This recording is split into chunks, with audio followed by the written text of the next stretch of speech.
إن الحمد لله نحمده ونستعينه ونستغفره ونعوذ بالله من شرور أنفسنا ومن سيئات أعمالنا من يهده الله فلا مضل له ومن يضلل فلن تجد له وليا مرشدا أشهد أن لا إله إلا الله وحده لا شريك له وأشهد أن محمدا عبده ورسوله لا نبي ولا رسول بعده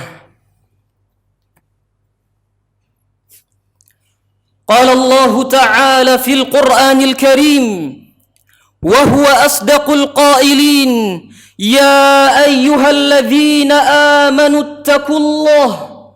اتقوا الله حق تقاته ولا تموتن إلا وأنتم مسلمون ثم أما بعد إخوتي بارك الله فيكم rahimani wa rahimakumullah. Tidak bosan-bosannya khatib mewasiatkan kepada dirinya pribadi dan juga kepada segenap kaum muslimin untuk senantiasa bertakwa kepada Allah Subhanahu wa taala. Karena takwa adalah sebaik-baik bekal yang akan kita bawa menuju perjalanan akhirat. Khudhiz zad fa innal bahra amiq. Ambillah bekal sebanyak-banyaknya karena perjalanan yang akan kita jalani atau penyelaman yang akan kita selam sangatlah dalam, yaitu kehidupan akhirat. Hanya orang yang memiliki bekal yang banyak yang akan selamat di alam tersebut. Ikhwati barakallahu fikum rahimani wa rahimakumullah. Allah Subhanahu wa taala berfirman di dalam surat Al-Ankabut ayat 2. Ahasiban nas an yutraku an yaqulu amanna wa hum la yuftanun. Apakah manusia mengira bahwasannya mereka dibiarkan begitu saja ketika mengucapkan amanna, kami beriman kepada Allah, dan mereka tidak diuji? Di dalam Al-Quran, pertanyaan seperti ini namanya adalah istifham inkari. Pertanyaan yang sebenarnya tidak perlu jawaban, karena jawabannya pasti ingkaran dari pertanyaan tersebut. Yang maknanya, pasti Allah Subhanahu wa ta'ala akan menguji orang-orang yang beriman. Jikalau kita berkata, amanna billah, amantu billah, aku beriman kepada Allah, maka niscaya pasti akan ada ujian yang akan datang silih berganti. Hadirin rahimani wa rahimakumullah. Mungkin ada yang bertanya, kenapa Allah Subhanahu wa ta'ala malah menguji orang-orang yang beriman? Maka jawabannya ada di dalam surat Muhammad ayat 31. Allah berfirman, "Walanabluwannakum hatta na'lamal mujahidina minkum wassabirin." Sungguh benar-benar kami akan menguji kalian agar apa? Hatta na'lamal mujahidina minkum, agar kami tahu siapa di antara kalian yang benar-benar berjihad di jalan ini, yang benar-benar beriman kepada Allah Subhanahu wa taala, dan agar kami tahu siapa di antara kalian yang bersabar atas ujian tersebut. Contoh nyatanya adalah ketika kita di sekolahan. Ya, bagaimana guru-guru bisa mengetahui kemampuan murid? Salah satunya dengan ujian. Dan ingat, setiap ujian pasti akan naik tingkatan jikalau kita lulus. Maka begitulah juga seorang yang beriman, yang benar-benar beriman kepada Allah, Allah pasti akan uji. Tidak mungkin Allah berikan dia kehidupan nyaman hingga akhir hayat menanti. Pasti akan ada ujian agar Allah tahu apakah orang ini benar-benar beriman kepada Allah Subhanahu wa taala. Hadirin rahimani wa rahimakumullah. Jikalau kita mengetahui ini, bahwasannya orang beriman pasti diuji, maka jangan kita berlemah diri. Dan jangan pula kita tidak beriman kepada Allah supaya tidak diuji. Bukan begitu konsepnya. Tapi kita harus optimis. Yakinilah bahwasannya ujian yang Allah berikan pasti tidak di luar dari kesanggupan kita. Kita pasti mampu menjalaninya. Allah Subhanahu wa taala berfirman, "La yukallifullahu nafsan illa wus'aha." Dan Allah Subhanahu wa taala juga berfirman, "Wa man yattaqillaha yaj'al lahu makhraja." Dan barang siapa yang bertakwa kepada Allah, maka Allah akan berikan jalan keluar dari setiap masalah yang ia hadapi. Kaum muslimin rahimani wa rahimakumullah. Allah Subhanahu wa taala juga berfirman di dalam surat Fatir ayat 15. Ya ayyuhan nas, antumul fuqara'u ilallah. Wahai para sekalian manusia, kita dipanggil Allah. Yang merasa dirinya manusia, semua dipanggil oleh Allah Subhanahu wa taala. Bukan yang beriman saja, bahkan yang tidak beriman dengarkan ayat Allah yang ini. Laki-laki, perempuan, kaya, besar, miskin, kecil.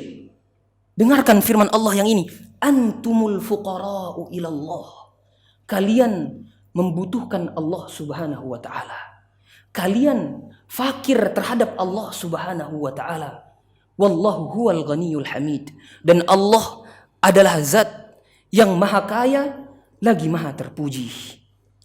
Fanahnu muftaqir ila Allahil wahidil ahad, al-ghaniyyus samad, alladzi lam yalid wa lam yulad. Kita butuh Allah Subhanahu wa taala al-qadir, yang mampu atas segala sesuatu.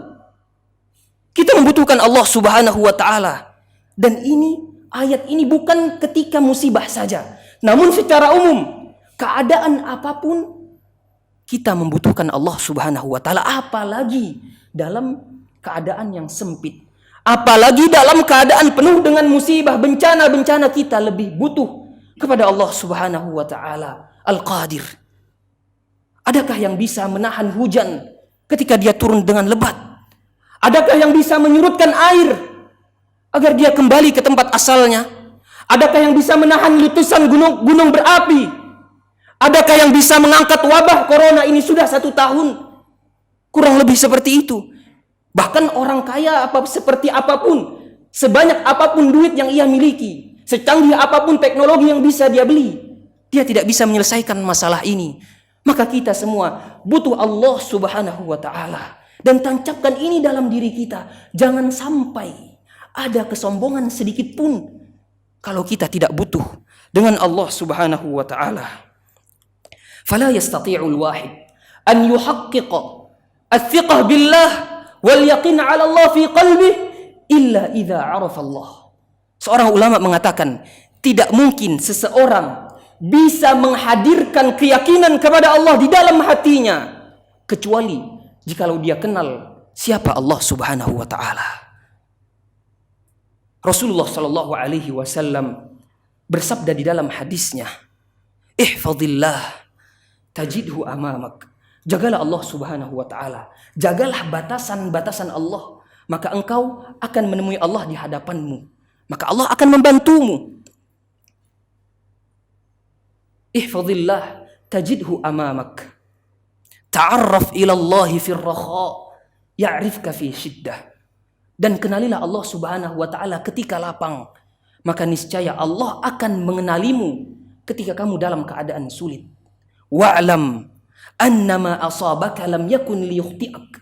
Dan ketahuilah, apa saja yang seharusnya menimpamu, maka niscaya tidak akan luput darimu, baik rezeki atau musibah.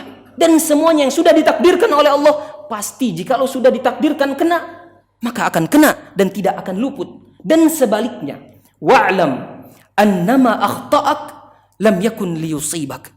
Dan ketahuilah bahwasannya apa yang luput dari kita, maka niscaya sehebat apapun kita, sekuat apapun tenaga kita mengejar hal tersebut, sungguh tidak akan tercapai. Wa'lam annan nasra ma'as sabri. Dan ketahuilah kemenangan bersama kesabaran. Wa annal faraja ma'al karbi. Dan ketahuilah kelapangan bersama kesulitan. Wa anna ma'al usri yusra. Dan dalam setiap kesulitan pasti ada kemudahan. Aqulu qawli hadza wa astaghfirullah li wa lakum wa lisairil muslimina wal muslimat min kulli dhanbin fastaghfiruhu innahu huwal ghafurur rahim.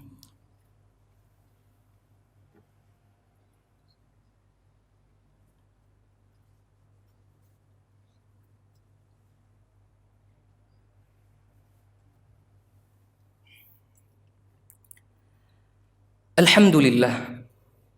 Alhamdulillah wassalatu wassalamu ala Rasulillah amma ba'd. Qala Allah Ta'ala fil Qur'anil Karim, ya ayyuhan nasu ittaqu rabbakumul ladzi khalaqakum min nafsin wahidah wa khalaqa minha zawjaha wa batha minhuma rijalan katsiran wa nisaa'a wattaqullaha alladzi tasaaluna bihi wal arham innallaha kana 'alaikum raqiba. Amma ba'd. Di khutbah yang kedua ini kita akan sedikit membahas tentang musibah. Ya, adalah umum. Setiap manusia tidak ada yang menginginkan musibah. Tidak ada yang ingin hidup dalam kesusahan. Ya, fitrah. Dan ingat, memang setiap musibah pasti ada rasa sakit yang kita rasakan. Tapi jamaah kaum muslimin rahimani wa rahimakumullah, tidak semua musibah atau semua musibah tak selalu menyakitkan. Ada rasa manis di dalamnya, ada rasa madu di dalamnya. Jikalau kita benar-benar mengetahui makna musibah tersebut, pasti ada hikmah. Memang kita melihatnya buruk, tapi itulah sebenarnya yang terbaik bagi kita.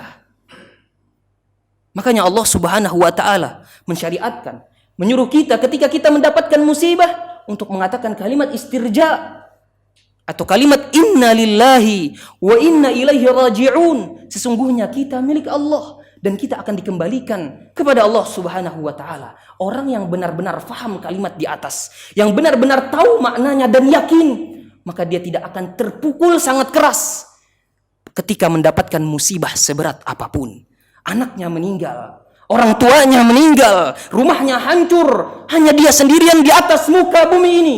Jikalau dia tahu kata ini, bahkan dirinya sendiri pun meninggal, maka dia tidak akan sedih. Dia tahu diri dia saja bukan milik dia. Innalillah, semua milik Allah. Bukan karena kita, semua hanya titipan. Dan ketahuilah, sebenarnya Allah Subhanahu wa Ta'ala tidak mengambil, Allah hanya mengganti. Pasti ada penggantian yang sangat baik dari Allah Subhanahu wa Ta'ala. Selain itu, banyak sekali ganjaran yang Allah berikan ketika musibah datang. Pasti kita akan panen pahala ketika musibah. Dan ini rasa manis. Dosa-dosa kita akan dihapuskan oleh Allah Subhanahu wa Ta'ala. Derajat kita akan diangkat oleh Allah Subhanahu wa Ta'ala. Dan banyak lainnya. Hadirin rahimani wa rahimakumullah. Selain itu, musibah mengajarkan kepada kita bahwasannya dunia ini bukan tempat kita, bukan kehidupan kita yang nyata. Kita akan meninggalkannya. Lihat, dengan mudahnya Allah Subhanahu wa Ta'ala menghancurkan dunia ini. Mungkin orang puluhan tahun membangun gedung-gedung yang tinggi, atau membangun rumah yang besar, yang sangat hebat, yang megah. Namun lihat, Allah Subhanahu wa Ta'ala sebentar saja untuk mengambil dunia ini. Karena dunia ini fana. Buat apa kita terlalu mengejar dunia? Tidak ada istilahnya orang yang masuk ke dalam kuburan bisa membawa seluruh harta bendanya. Maka lihatlah dunia, atau jangan silau melihat dunia. Kemudian untuk penutup khutbah kali ini, khatib akan menutup dengan perkataan Jibril yang disampaikan kepada Nabi Muhammad SAW. Dan ini, perkataan ini bisa menjadi prinsip kita, bisa menjadi pegangan kita untuk hidup di atas muka bumi ini. Jibril mengatakan, ya Muhammad, wahai Nabi Muhammad, ish ma syi'ta fa innaka mayyit. Hiduplah sesuka engkau. Engkau ingin hidup baik, silahkan. Engkau ingin hidup buruk, silahkan. Engkau ingin hidup berbagai macam keadaan, silahkan. Tapi ingat, engkau adalah mayat. Engkau akan menjadi sekujur bangkai yang membusuk. Maka hiduplah terserah kalian. Kemudian yang kedua kata Jibril, wa ahbib man syi'ta fa innaka mufariquh. Cintailah orang sesuka kalian. Kalian ingin mencintai harta benda kalian, silahkan. Kalian ingin mencintai anak-anak kalian, silahkan. Kalian ingin mencintai istri, orang tua, keluarga, teman, silahkan. Tapi ingat, kalian akan berpisah dari mereka. Demi Allah, kalian akan berpisah dengan mereka. Kemudian yang ketiga, waf'al ma syi't fa innaka majziyun bih. Dan lakukanlah sekehendak kalian. Kalian ingin hidup baik, silahkan. Kalian ingin beribadah kepada Allah, silahkan. Kalian ingin bermaksiat kepada Allah, silahkan. Allah tidak akan langsung mencabut nyawa Anda ketika bermaksiat. Tidak semuanya begitu, makanya silahkan. Tapi ingat, semua akan dimintai pertanggungjawaban. Sekecil apapun amalan, baik itu baik atau buruk, maka akan dimintai pertanggungjawaban oleh Allah Subhanahu wa taala. "Faman ya'mal mithqala dzarratin khairan yarah, wa man ya'mal mithqala dzarratin syarran yarah." Maka 3 kata terakhir tadi, ingat, yang pertama, kita ini adalah mayat. Kita akan kembali kepada Allah. Yang kedua, kita akan berpisah semuanya. Saya tidak bisa menolong orang lain dan orang lain tidak bisa menolong saya. Semua masing-masing ketika di akhirat. Kemudian yang ketiga, semua akan dimintai pertanggungjawaban. Innallaha wa malaikatahu yusalluna 'alan nabi ya ayyuhalladzina amanu sallu 'alaihi wa sallimu taslima. Allahumma salli ala Muhammad wa ala ali Muhammad kama sallaita ala Ibrahim wa ala ali Ibrahim wa barik ala Muhammad wa ala ali Muhammad kama barakta ala Ibrahim wa ala ali Ibrahim fil alamin innaka Hamidum Majid. Allahumma ighfir lil muslimina wal muslimat wal mu'minina wal mu'minat al ahya'i minhum wal amwat innaka sami'un قريب مجيب الدعوات يا قاضي الحاجات. اللهم إنا نسألك الهدى والتقى والعفاف والغنى. اللهم إنا نسألك علما نافعا ورزقا طيبا وعملا متقبلا. يا مقلب القلوب ثبت قلوبنا على دينك ويا مصرف القلوب صرف قلوبنا على طاعتك. اللهم اجعل قبورنا روضة من رياض الجنان ولا تجعل قبورنا حفرة من حفر النيران. ربنا اغفر لنا ولوالدينا وارحمهم كما ربونا صغارا. ربنا اغفر لنا ولوالدينا وارحمهم كما ربونا صغارا. ربنا آتنا في الدنيا حسنة وفي الآخرة حسنة وقنا عذاب النار. اللهم اجعل آخر كلماتنا في هذه الدنيا لا إله إلا الله. هذا وصلى اللهم على نبينا محمد وعلى آله وصحبه وسلم وآخر دعوانا أن الحمد لله رب العالمين وأقيموا الصلاة. Terima kasih. Jazakumullah khairan wa barakallahu fikum. Video ini dibuat atas partisipasi dari donasi Anda. Semoga menjadi amal jariah bagi Anda semuanya.